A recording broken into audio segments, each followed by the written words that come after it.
This program is brought to you by Lamjingba Jewelry. Good quality is our priority.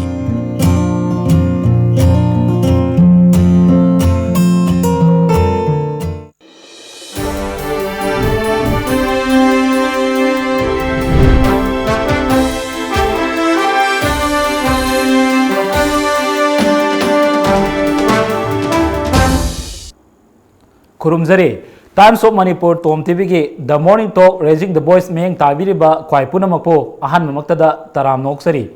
Ngasi Imphal da phongba tongan ba paukse singi ahan balaimaida kari karamba pauna mapungoina yaubage haibasi punamakna yengminase. Ahan mamaktada Lamjingba Times. Ayushman Bharat Divas pangthokre Modi miyam gidamak laina tharakpa misak amani haina lawbi yai Chief Minister.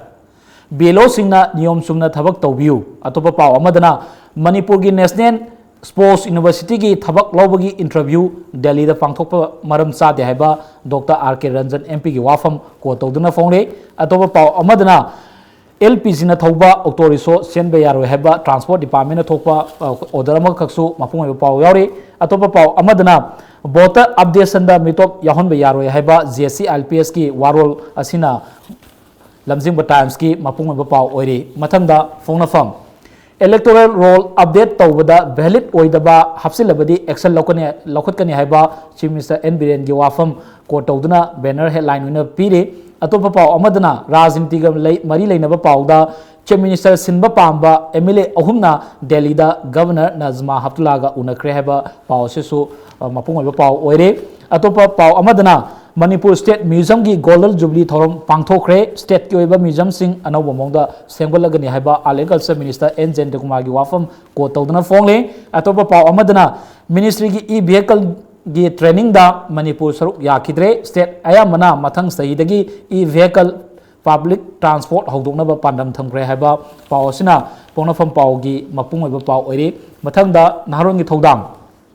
CM Sinbagi Irang amuk haurakle decisions kangbu Delhi da paisan gadori haiba khoi rajniti ga mari lenaba pau sisu thaudangi mapung oiba pau oire Ayushman Bharat na sahi mapung pharakpi thorom pangthokre Narendra Modi gi Ayushman Bharat na lairaba imung kayada haksingi temang pangale haiba Chief Minister N Biren gi wafam akui ko tawduna phongle BLO singna voter list niyom chumna ikatrabadi mitop sing voter da yauki gani haiba Chief Minister N Biren gi wafam ko tawduna phongle atopa amadana haujik sathariba voter updation da mitop sing yaunba yaro haiba JC ILPS ki wafam asisu akogi naron thaudangi mapung oiba pau oire mathangda Sanalepak CM Sinba Pamba MLA ahumna Governor ga Delhi da unakre isam samna unabani thoidokpa aruba wari sanade haiba rajniti ga mari lenaba pau asisu Sanalepak ki mapung oiba pau oire North East da laloba thengnareba air gi matangda defense ka honga mungnare haiba khogi pau amakaksu Sanalepak ki mapung oiba pau oire voter list semdokpada aranba tawbasing lemna tharoi haiba pau asisu mapung oiba pau oiri atopa pau amadana plastic khaw thingbagi order IMC na sanhan bangamdre haiba pau sina Sanalepak pau gi mapung oiba pau oiri mathangda Shanghai Express voter list da aranba tawbasing action logani haiba Chief Minister gi wafam ko tawduna phongle atopa pau amadana fegokta na sangsin gadaba khongjang sing lauthokre oza transfer tawkibagi khongjang lakadori haiba khogi pau sisu Shanghai Express ki mapung oiba pau oiri pokpada ngairiba angang ani dagi ahum phawba si haiba akhanaba pau amakaksu haiba Shanghai Express ki pau oina yaure haujik chathariba voter updation da mitop sing yahon be yaro haiba JC LPS ki wafam asisu Shanghai Express da phongle mathangda welan pau lenga ki loisang amatana Manipur Public Record Act 2000 ngana salamdre Ayushman Bharat chahi ama mafung pharakpi thorom pangthokre electoral verification ki thabakta lana toromba official sing action laukat kani haiba semester gi wafam ko tawduna phongle Mandale dagi Imphal forward flight service lehengadori atopa pau amadana voter updation da mitop sing yahon be yaroi JC LPS haiba pau sing asina khogi hoilna pau gi mapung oiba pau oire Isel Express mathangda Modi na launch tawkiba Ayushman Bharat scheme sahi pharakpagi thorom pangthokre Ayushman Bharat CMST na piriba kanaba sing state asigi miyamna mapung phana lahuna bohona siaba Chief Minister gi wafam ko tawduna phongle अतोपा अमदना राजनीति मरी लेना पाउदा BJP legislatures की leader Simba सिंदब लेखाई तारुनबा Delhi दा पाइसन क्रे हैबा पाव Sissu Excel Express की मपुंग पावरे अतोपा पाव अमदना मणिपुर की तरुक सुबह one stop centre हबु मरकता मिनिस्टर नेपसा किबजिना हांगदोक्तुना मियामदा सिनख्रे हैबा पावसना एक्सेल एक्सप्रेस की मपुंग पाव ओइरे अतो अरोइबदा इरेपाक अथिंग लौथोक्रब मतुंगदा मणिपुरदा मिटोप संगलपगी सांग खंगेन हेंगलकले हैबा अखोगी JCLPS की वाफम को तौदुना फोंगले लेंगांगना पाइखलिबा हक्सेंगी खुदोंसाब मियाम लौबियो मिटोक की सैथेंग जिरिबामदा फंगबा हौरे हैबा अखोगी चीफ मिनिस्टर की वाफम को तौदुना फोंगले आइडेंटिटी ngakpada म्यूजियम ना अचौब थौदांग लौरे हैबा पावसना इरेपाक पावगी मपुंग पाव ओइरे ngasi manipur da phongba tongan ba pause singi ahan malaimai da yauriba pausing asigi matang da wafam khara phongdok nanaba amadi khana ne na bagi da makta ekoi gi studio da lengsin duna lebiriba si pongna fam pause ge editor A Robindro Saramani aiga bu ahan mongta da taram noksari aiga ngasi gi tongan ba khoi gi pause sing ahan malaimai da mapung ina yauriba si khoi gi Ayushman Bharat दिवसी सही मगी मपुंग फारक पगी पालन theorem पांगथोक रहबा पाव सिना मपुंग ओइबा पाव ओइरी अतोपा अमदना state museum की सही यांकै सुरपगी पालन theorem सु पांगथोक पगी मपुंग ओइबा पाव म यावरी मरा असिदा chief minister ना फोंगथोकबा वाफम सिंगी मरकता खोगी हेल्थ सेक्टर से स्टेट असेदिदी यामना चावखलकले अनाबा लायेंबा लाकपगी सांग यामना हेंकलले हाइबगी वाफम खसु मागी स्पीच द पल्ली मपुंग ओइना स्पीच सिगी म सरुक अमोइना सिमिस्टना फोंदोकी बसी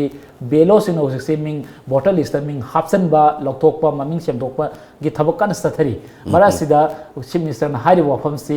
बेलो सिंगना यामना हाइना सिंगना नियम चुना तोबियो होटल दा करीदा चा थक्तना खोतना तौरगा बोटल लिस्ट सेमदोकपा हापसनबा तोबिगनो मसीना मरम ओरकांदा मिटोप सिंग लाना यावसिनबा याबगी चांगसु वांखलगले जि बामदि मिटोपना लांदारगले हाइबा सिमिस्टर गी यामना मरोइबा पाउसी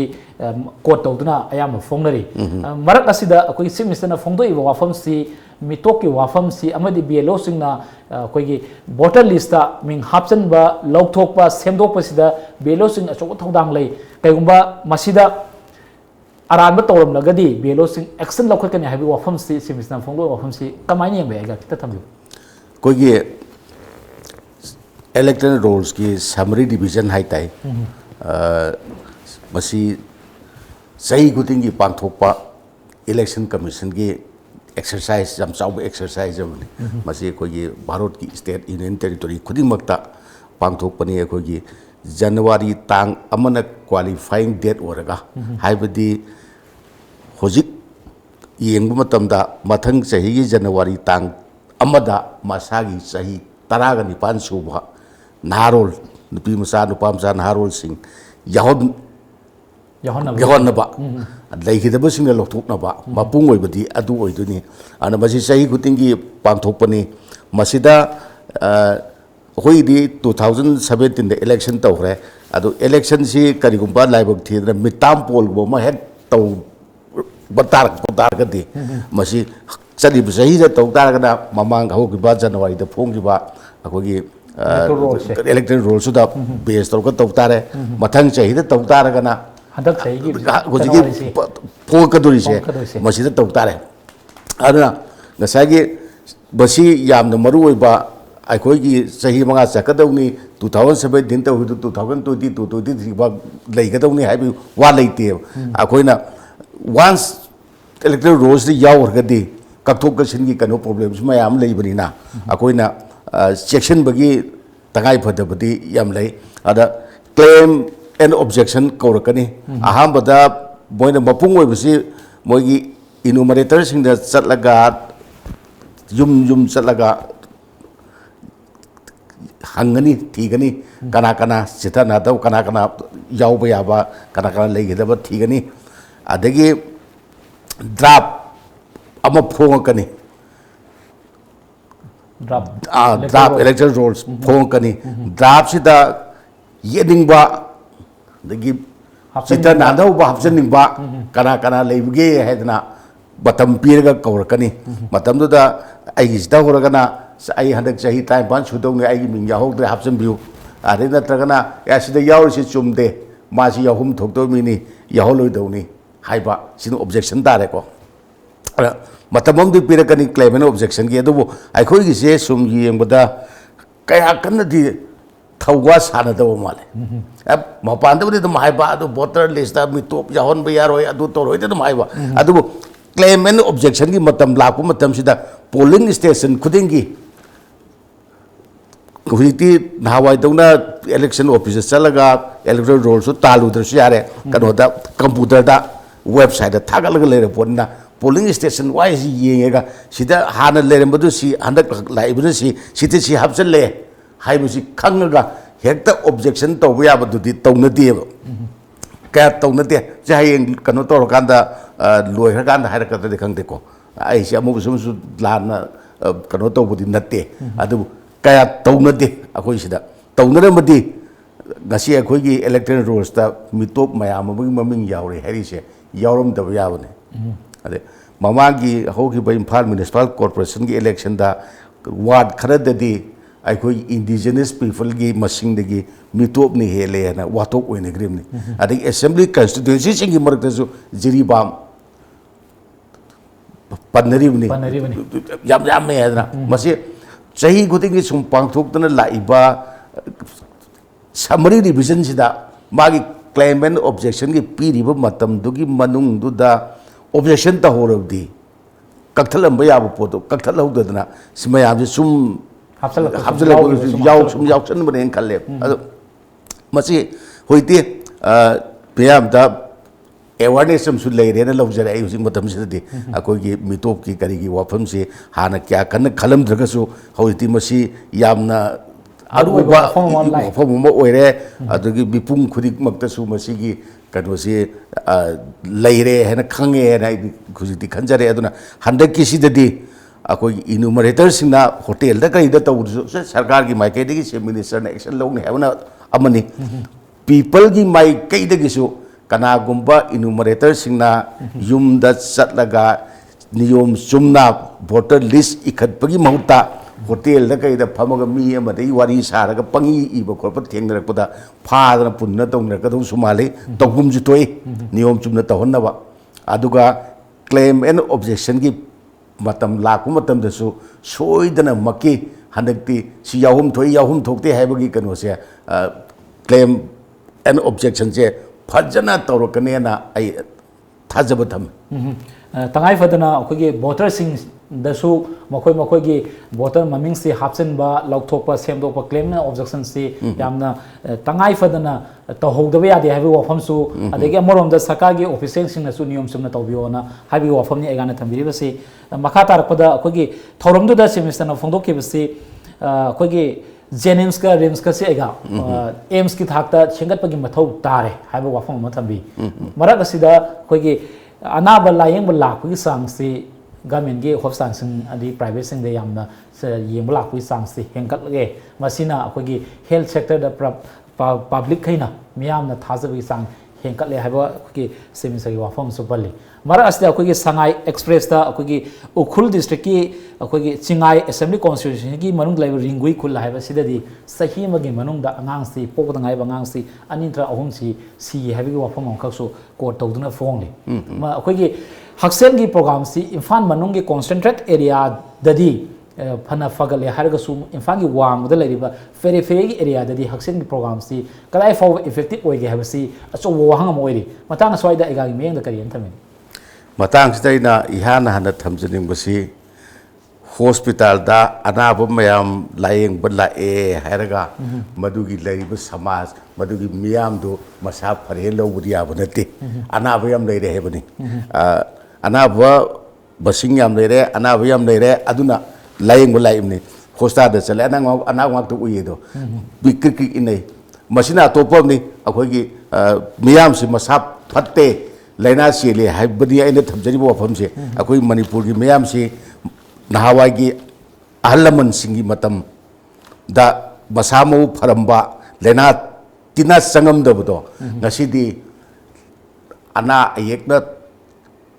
पिकथलबा मसा पत्रबो गाक्ता गायरे हाइबी वाफम नि थमजरी से अदुबु नारकपदा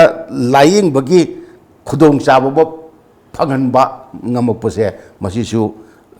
dungai ningai ni thagat ningai ni mamdi laing bai khudong sab leitragadi laina adu maram orga siroi da ba ana basu sidorimni layeng dragadi layeng agadi ma hinge doctor mi kan bangam babudi natte adu orga su batam sana doctor nan layeng budagi hingba mi masing thibangam manate dan batam sana yeng hokda budagi se asok apan ro su khitang sok pada batam sana yeng hokda budagi titana sangda oi bi ai I hena thoki bo bi ai sibusum yauri bani ana layeng bugi khudong saba phangan ba ba si jo yamna basic needs amani si jo adu akhoi ge Imphal area da se khara haidhoki bo phom da su khara kadu da se kaksing koi ge lanai gi clinic ama phajana run tawri ade moi community health center adum health center adum phajana bathau tawri adu maru de singi lam da Chusampur cha khole Chusampur ge koi ge Chusampur town area adu district hospital laibu mayam gi manung dagi khwai dagi phaba district hospital ki Chusampur district hospital ni masi akoi gi bharat ki oida khangat pada yauri bani aduga state government ki mai kai dagi su mamang gi sarkar nati medical college orkhat aba cabinet wale lobu bhawu legi bani adu ate ate kanu di yenguragati phibam sate district hospital singse फबसु यावे आयाम बद फत्तबगुमनी अदु हुजिकी अमा हारिबा जगा दुदा सही मदा अंगांग अहुम दगी मरी भावबा सी हारिसे अखोई state की ओइनी येंबददि अखोई अंगांग सीबगी मसिंगसे अदुगमति नेमबने मदुगी कनोदा अखोई स्टेट से प्राइज फो फंगरमने अखोई इंडिया गोइना कनो स्टेट मयाम से कनो खनगलपदा मणिपुरना ख्वाई मकोक तादना चाउना एवार्ड का फंगने असिदि हुजिक हारिबा जगा दुदि सिरी मसी याम नुंगाइतबा मसी यौसनबगमदबा वफम ओरमगने अखोइगे हेल्थ की वर्कर सिंगना करीना यौसनबगमदबा मदुना मरम ओरगा आगांग सिंगसि लेतबो ओरमगदरा हैना आई अदमाइना खनजै अदु हुजिक मतमददि अखोइगे आशा वर्कर मयाम अमा जगह जगह लेरिबनी मोइना गसाइगी मिरोन बिसिंग हेक मिरोन लपदि होना सेनरबने आशा वर्कर सिंग मदु सेनबैदम मोइ कनो फंगजरिबनी आउने पीरिबनी मोइ सेनदना अदगी हिदाक पिजदना मतमजा हिदाक पिजदना हॉस्पिटल मुदमकता पुरसु मोइना पुथोक पुसिन मतेंग पांग खोप तौ मयाम तौदना यामनदि फरबने अदु हजिकी जगह दुदि अदु मै कनो सिदे लेतरब्रा मसि गवर्नमेंट के माइकेति करि लेगे सेमतंग थिदोकपा तंगाई फदे नाइ थमजनी एगा अतोप पाव मदना अखोगी ngarang ase Manipur State Museum gi अखोई गोल्डन जुबली सही यांkai सुबगी पालन थोरम अखोई पांगथोखरे अखोई स्टेट के म्यूजियम gi पोसी सेंगतपा अनो मोंगदा तंगाई फदन सेंगतपगी मथौक ताय हाबो अखोई आर्टिकल्चर जेंड कुमायो अफम को तोदना याम खबर सिंदा फोंगले अखोई पालिबा सरकार असना मतम मतम gi सरकार असना लेरिबा अखोई डिपार्टमेंट सिंगसी अनोबा मोंगदा सेंगतपगे तंगाई फदे हाबो वाफम दि लोइनम पब्लिक प्लेसिंग दा फोंगदोगले अदुबो हाइरिबा पोसी स्टेट म्यूजियम हाइबसी अखोई स्टेट असिगिदि यामना चावबा अदुगा अतोपा स्टेट तगी नत्र मिटोप na laagasu guesting laagasu ekhoi state sigi kari film da leiri bagi abasi maroina museum gumba ekhoi history gi maram si yamna khangba gi tangai fada basu lei adubo hujik thengla ba fawba state gi museum sengat pagi mathau ta na minister na thamai wafam si kari ne yengbe history yenge haradi museum yengba ta wani museum da gi khanga dawni ada history dainaba singi oina museum से दरकार ओए अदुगा मियाम gi oinasu akoi gi Manipur si karmai hore krama film da kanu lerami si museum da thammi bo pot sai singdu yenga khang dorini leiri museum da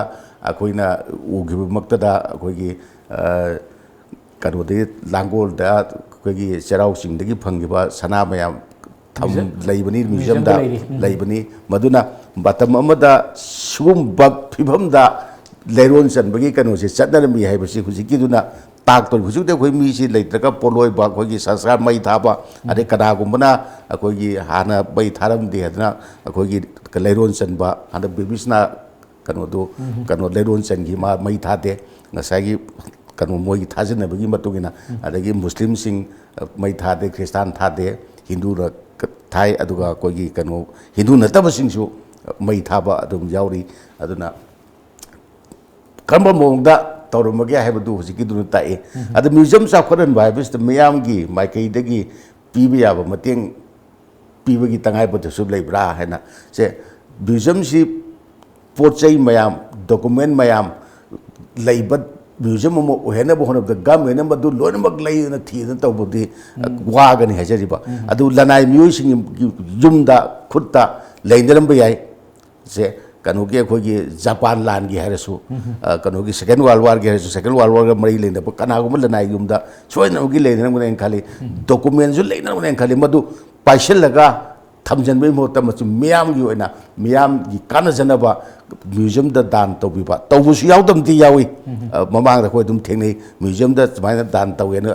high कोइ खबर का Phong bacopa कोन थेंनगी तौई तौ बगी सांग से याम बदी ओइदे नेमी आना हौजिकसु आई लेनरम गिने खाली कनागुम्बा लनाई म्यूजियम की खुत्ता अदुम लेरिबो मयाम दु पुथुओगा म्यूजियम द थंबिरगदी मदु मयाम की ओनि याम कानाबा ओइगनी गवर्नमेंटसु मदु की कनो तो हन्निंगनबा खोंथांग खरा लखोत पिरगदी मयामसु यामना पुक्सेल चावना दान तौबिरगदरा हाइबगी थाजबा थमी अदुना गवर्नमेंटना होनगनी हरिसे सोनबगी होनबो ओइसनु गायना हाइसिनी अखोगी सरकारसिना होनगनी हाइबो वाफम असिदा प्रजासिंगनसु सौगतपगी मथौ ताय हाइबगी वाफमनि आइगा थंबिरबसि अखोई मरक असिदा आइगा अतेन ब्रेक अमा लौसगे अतेन ब्रेक की मतुंगदा प्लास्टिक खाव थिंगबगी ओदो आईएमसी ना चनहन बंगमद्रे हाइबो वाफम असि यावना अखोगी राजनीति की वाफम सिंगसु अबुक नैनजगे अतेन ब्रेक अमतंग लौजगे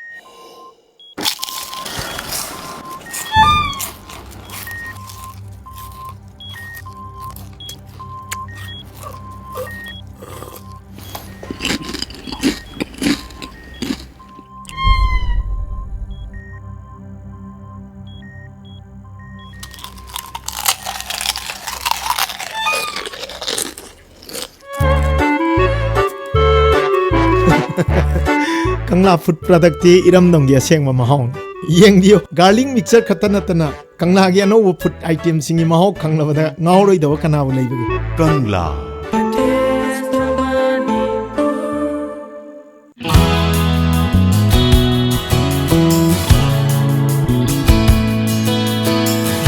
मणिपुर इहान हानबो ओइना लमजिंग ज्वेलरी ना मार्केट फंगब सना मयाम सिगी क्वालिटी चेक तौबगी खुदोंग चाबा पिजरी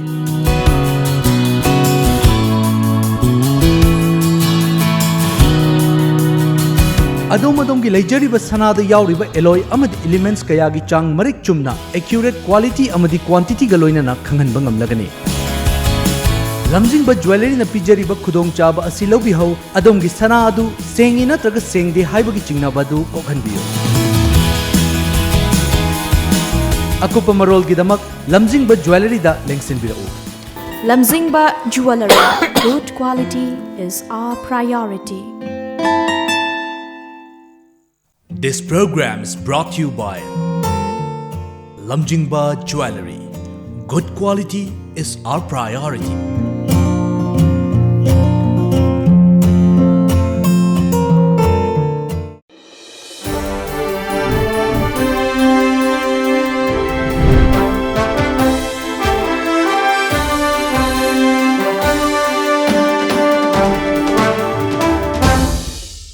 ऐगा मखाताना अखोगी सनालेपाक की खबर पाउसे असिदा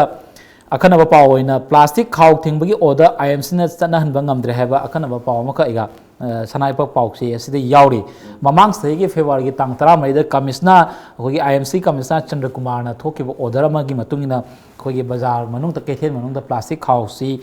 योनबे याररोय सिनबे याररोय हाइबगी वाफम मखसु ऑर्डर अमा थोकी अदुगा हुसिसे भारत की ओइनादि प्राइम मिनिस्टर मोदी ना प्लास्टिक खाउ की महुत्ता अतोप ओइना सिंजे हाइबो वाफम अमसु लेरी मरा स्टेट असिगिसु से मिनिस्टर ना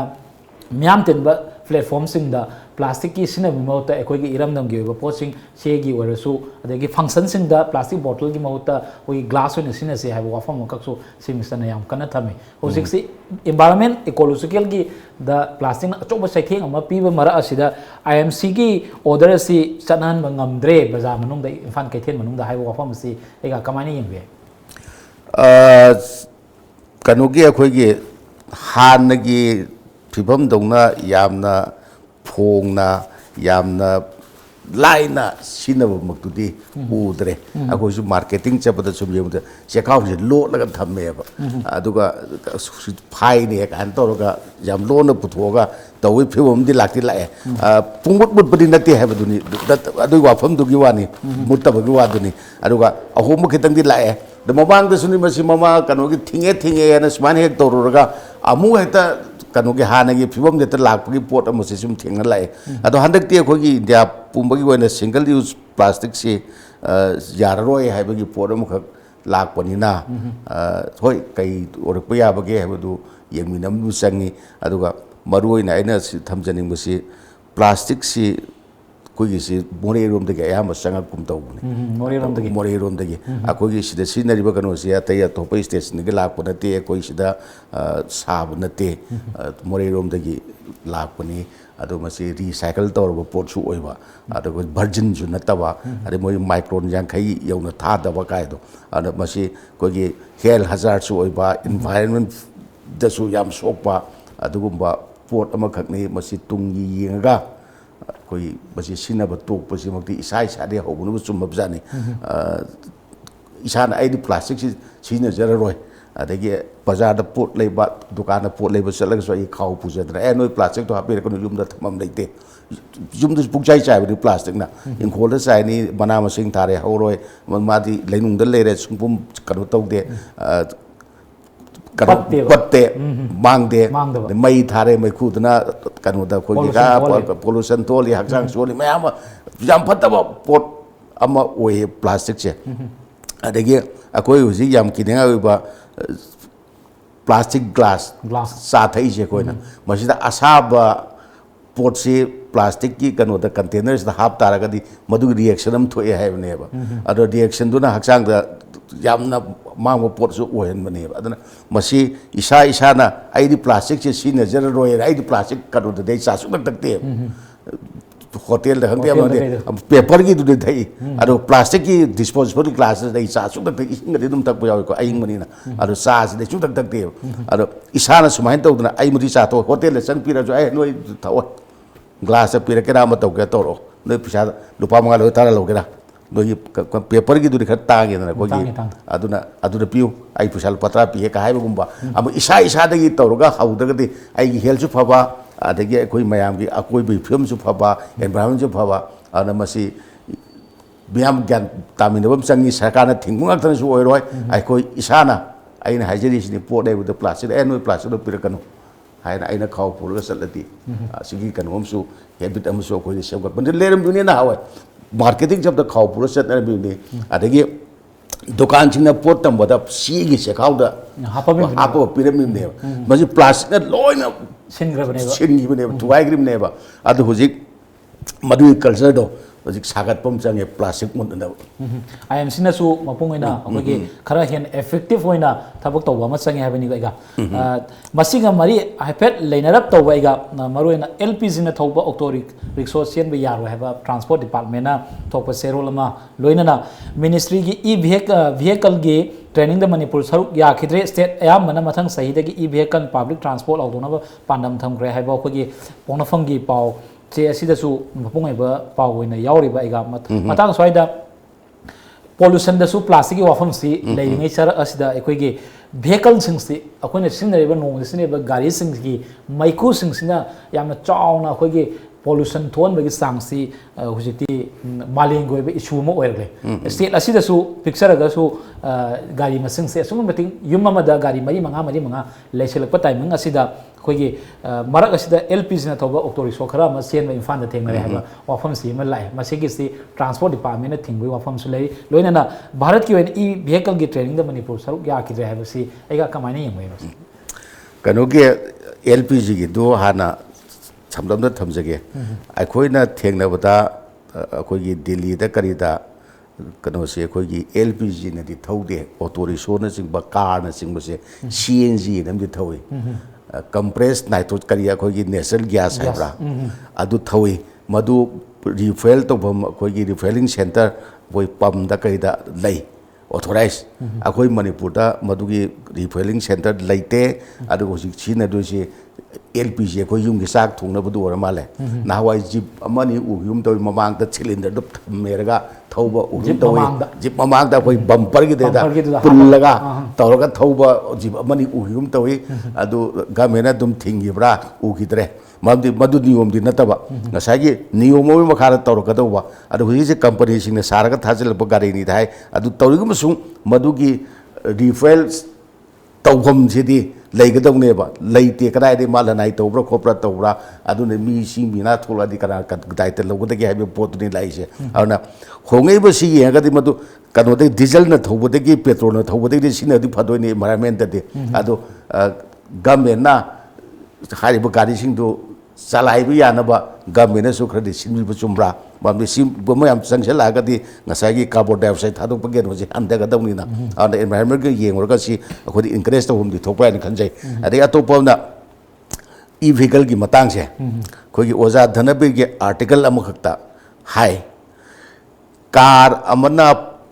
ꯀꯤꯂꯣꯃꯤꯇꯔ 1,000 ꯊꯧꯕꯗ ꯃꯤ ꯑꯃꯒꯤ ꯄꯨꯟꯁꯤꯗ ꯍꯣꯟꯒꯗꯕ ꯅꯨꯡꯁꯥ ꯆꯣꯔ ꯍꯣꯟꯒꯗꯕ ꯑꯣꯛꯁꯤꯖꯦꯟꯗꯣ ꯃꯥꯡꯉꯦ ꯍꯥꯏꯅ ꯀꯌꯥ ꯂꯧꯈ꯭ꯔꯦ ꯄꯣꯠꯁꯦ ꯑꯃꯨꯛꯇ ꯀꯥꯔ ꯑꯃꯅ ꯀꯤꯂꯣꯃꯤꯇꯔ 1,000 ꯊꯧꯕ ꯃꯇꯝꯗ ꯑꯩꯅ ꯄꯨꯟꯁꯤꯒꯤ ꯍꯣꯟꯒꯗꯕ ꯅꯨꯡꯁꯥ ꯆꯣꯔ ꯍꯣꯟꯒꯗꯕ ꯑꯣꯛꯁꯤꯖꯦꯟꯗꯣ ꯃꯥꯡꯉꯦ ꯍꯥꯏꯔꯗꯤ ꯁꯤ ꯌꯥꯝ ꯂꯨꯁꯜꯂꯛꯑꯦ ꯌꯥꯝ ꯂꯨꯔꯤꯑꯦꯕ ꯑꯗꯒꯤ ꯍꯧꯖꯤꯛꯇꯤ ꯀꯩꯅꯣ ꯏꯟꯖꯤꯟ ꯄꯥꯕ ꯀꯔꯤ ꯉꯥꯛꯇ ꯀꯩꯅꯣ ꯉꯥꯛꯇ ꯊꯥꯎꯅ ꯆꯦꯟꯕ ꯃꯌꯥꯝ ꯑꯦꯔꯣꯄ꯭ꯂꯦꯟ ꯃꯊꯛ ꯃꯁꯤꯡ ꯀꯌꯥꯃꯨꯛꯇ ꯈꯜꯂꯒ ꯌꯦꯡꯕꯤꯌꯨ ꯄꯥꯏꯔꯤꯕ ꯃꯌꯥꯝꯁꯦ ꯑꯗꯨꯅ ꯀꯩꯅꯣꯒꯤ ꯑꯦꯠꯃꯣꯁꯐꯤꯌꯔꯁꯤ ꯀꯥꯔꯕꯣꯟ ꯗꯥꯏꯑꯣꯛꯁꯥꯏꯗꯅ ꯀꯨꯞꯁꯜꯂꯦ ꯍꯥꯏꯔꯤꯕꯅꯦꯕ ꯊꯥꯒꯠꯂꯦ ꯍꯥꯏꯅ ꯍꯥꯏꯔꯤ ꯑꯗꯒꯤ ꯁꯤ ꯑꯣꯛꯁꯤꯖꯦꯟ ꯁꯤꯅ ꯁꯦꯡꯉꯛꯇ꯭ꯔꯒ ꯀꯥꯟꯗ ꯃꯤꯁꯦ ꯀꯃꯥꯏꯅ ꯍꯤꯡꯗꯣꯏꯅꯣ ꯍꯧꯖꯤꯛ ꯑꯣꯛꯁꯤꯖꯦꯟ ꯁꯦꯡꯗꯕꯒꯤ ꯆꯥꯡꯁꯤ ꯏꯝꯐꯥꯜꯁꯨ ꯌꯥꯎꯔꯕꯅꯤ ꯑꯩꯈꯣꯏꯒꯤ ꯍꯦꯛ ꯄꯣꯂꯨꯁꯟ ꯀꯟꯇ꯭ꯔꯣल ꯕꯣꯔꯗꯅ ꯀꯩꯁꯥꯝꯄꯥꯠꯇ ꯀꯩꯗꯁꯦ ꯑꯣꯟꯕ ꯃꯇꯝꯗ ꯑꯩꯈꯣꯏꯒꯤ ꯁꯨꯛ ꯌꯥꯎꯐꯝ ꯊꯣꯛꯄꯗ ꯌꯥꯎꯗ꯭ꯔꯦ ꯍꯥꯏꯕꯒꯤ ꯄꯣꯠ ꯕꯔꯥꯕꯔ ꯍꯥꯏ ꯂꯩꯔꯝꯅꯦꯕ ꯑꯗꯩ ꯀꯔꯤꯒꯨꯝꯕ ꯀꯥꯟꯗ ꯑꯩꯈꯣꯏ ꯇꯨꯔꯦꯜꯗ ꯑꯣꯛꯁꯤꯖꯦꯟ ꯐꯪꯉꯛꯇꯗ ꯉꯥꯁꯤꯗ ꯇꯧꯈꯠꯄ ꯌꯥꯎꯔꯤꯕꯅꯤ ꯑꯣꯛꯁꯤꯖꯦꯟꯁꯤ ꯁꯦꯡꯉꯛꯇ꯭ꯔꯕ ꯎ ꯋꯥꯁꯨ ꯇꯥꯛꯁꯜꯂꯛꯑꯕ ꯀꯔꯤ ꯁꯤ ꯃꯌꯥꯝꯁꯦ ꯑꯩꯈꯣꯏ ꯀꯃꯥꯏꯅ ꯍꯤꯡꯉꯔꯣꯏꯕ ꯑꯗꯨꯅꯗꯤ ꯚꯦꯍꯤꯀꯜꯒꯤ ꯀꯩꯅꯣꯁꯦ ꯑꯩꯈꯣꯏ ꯆꯤꯐ ꯃꯤꯅꯤꯁꯇꯔꯅ ꯍꯥꯏ ꯑꯩꯈꯣꯏꯒꯤ ꯄꯥꯕ꯭ꯂꯤꯛ ꯇ꯭ꯔꯥꯟꯁꯄꯣर्ट सिमती ꯚꯦꯍꯤꯀꯜ ꯑꯣꯜꯂꯅꯤ ꯍꯥꯏꯕꯒꯤ ꯀꯩꯅꯣꯃ ꯄ꯭ꯔꯣꯖꯦꯛ ꯑꯃ ꯌꯥꯝ ꯀꯟꯅ ꯁꯦꯝꯃꯤ ꯃꯥꯜꯂꯦ ꯒꯃꯦꯟꯅ ꯌꯥꯝ ꯐꯕ ꯈꯣꯡꯊꯥꯡꯅꯦꯅ ꯂꯧꯖꯩ ꯃꯁꯤ ꯑꯗꯒꯤ ꯇ꯭ꯔꯤꯄꯨꯔꯥꯗ ꯍꯧꯈ꯭ꯔꯦ ꯍꯥꯏ ꯑꯩꯈꯣꯏꯒꯤ ꯚꯦꯍꯤꯀꯜꯁꯦ ꯍꯧꯔꯦ ꯍꯥꯏ ꯑꯗꯨꯗ ꯒꯃꯦꯟ ꯑꯣꯐ ꯏꯟꯗꯤꯌꯥꯒꯤ ꯑꯣꯏꯅꯁꯨ ꯑꯣꯟꯅꯅꯕꯒꯤ ꯀꯩꯅꯣꯗ ꯌꯥꯝ ꯀꯟꯅ ꯈꯣꯡ ꯊꯥꯡꯖꯤꯜꯂꯛꯏ ꯑꯗ ꯃꯁꯤ ꯀꯩꯅꯣꯗ ꯄꯥꯕ꯭ꯂꯤꯛ ꯇ꯭ꯔꯥꯟꯁꯄꯣर्ट ꯈꯛꯇ ꯅꯠꯇꯕꯤꯗ ꯑꯩꯈꯣꯏ ꯂꯅꯥꯏ ꯁꯤꯖꯤꯟꯅꯔꯤꯕ ꯀꯥꯔ ꯑꯗꯒꯤ ꯃꯣꯇꯣꯔ ꯁꯥꯏꯀꯜ ꯑꯗꯒꯤ ꯕꯥꯏꯛ ꯀꯩꯅꯣ ꯂꯨꯅꯥ ꯑꯩꯈꯣꯏꯒꯤ ꯁ꯭ꯀꯨꯇꯔꯅꯆꯤꯡꯕꯁꯤꯡꯁꯦ ꯃꯁꯤ ꯂꯣꯏꯅꯃꯛꯁꯤ इलेक्ट्रॉनिक की ओनब थाव सिनदना थौब यारब थावसु सेव तौरनी अदगी अखोई इन्वायरमेंट भारी भारी पोल्यूशन की कनोसु लेररोय अदना असागी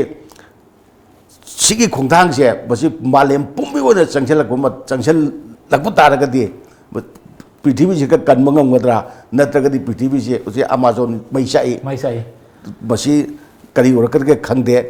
कखोई मालेम जोना कोई ऑक्सीजन 20% पुथोपने है सिना असि मांगरकांदा लेत्रकांदा तौरकदोब मयाम खल्लुबदा किनिंगाय पोट याम लई अदुना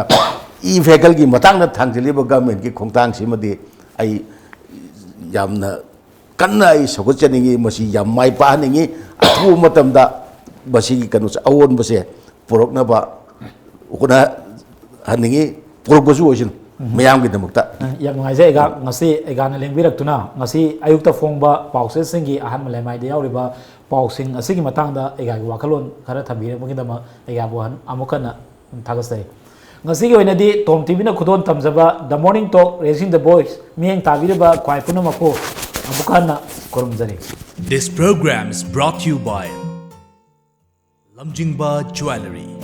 Good quality is our priority.